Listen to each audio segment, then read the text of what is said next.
This live-in son-in-law seems to have suddenly become another person. At the banquet, many people came to curry favor with Charlie, including Lily, who was the first to look down on Charlie. Lily has now worshipped Charlie as a true god, and she kept expressing her gratitude and even offered a permanent free bill.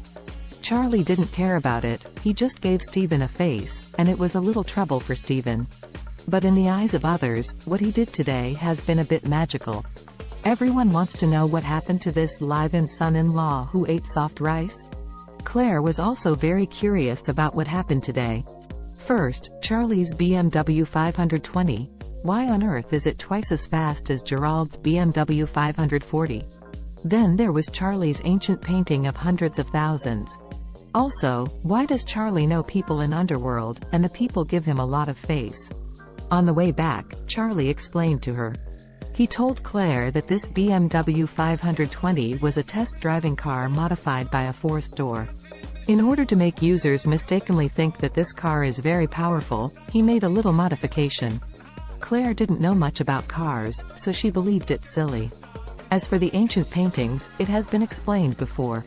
However, the Scarface thing is a bit tricky. After all, what he called Mr. Charlie 1 by 1 was called diligence, and Charlie couldn't explain it. In the end, he can only say that this scar-faced eldest brother is a relative of a friend of his own. He had seen him at a friend's party before, and he also respected him because of his friend's face. Claire felt that something was wrong, but seeing Charlie's certainty, she knew that it was useless to ask further, so she didn't ask more. Elsa has been observing Charlie, and she feels that Charlie is not easy, so she decided to observe him in the future to see what secrets he has. Gerald is said to be miserable. He was in a coma when he was sent to the hospital. His father was expelled from the Emgrand group and was found to have used his position for personal gain. He has been sued by the Emgrand group's legal department and was immediately arrested by the public security organs. It can be said that Gerald's house is completely finished. However, Gerald's family is not well known in Orus Hill, and no one is not concerned about their life and death.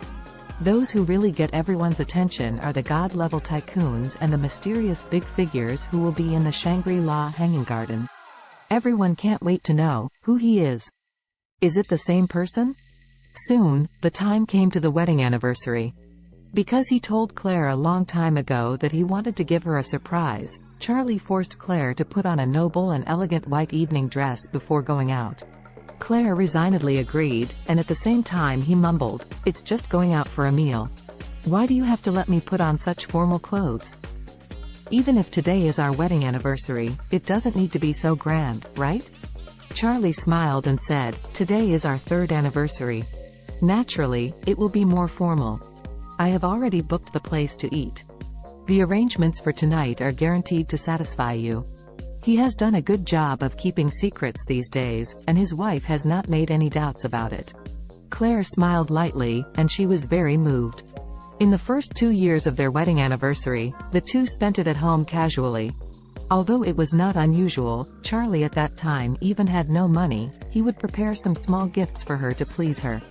However, this year Charlie has been uncharacteristically different and kept mysterious, but instead made her unable to guess what new tricks her live-in husband wants to make. After a while, the two of them changed their clothes, went out and took a taxi, all the way to the Shangri-La Hotel. Charlie stepped out of the car, looked at Claire standing next to him, his eyes were indescribably gentle, and said, "Claire, tonight, we are here to celebrate the 3rd wedding anniversary. What do you think?" Claire's expression suddenly became weird. "Where is the restaurant that Charlie ordered tonight?" She subconsciously asked, "You're not lying to me?" Charlie smiled and said, "Of course not." After speaking, Charlie explained, "A few days ago, I booked a place here.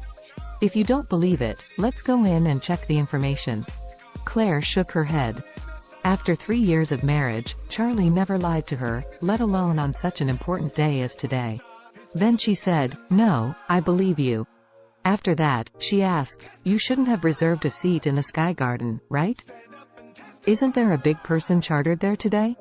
Charlie hurriedly said, "I decided to be next to the Hanging Garden. It happens to be able to see the inside of the Hanging Garden. Then we can also take a look. Who on earth is it that has reserved it?"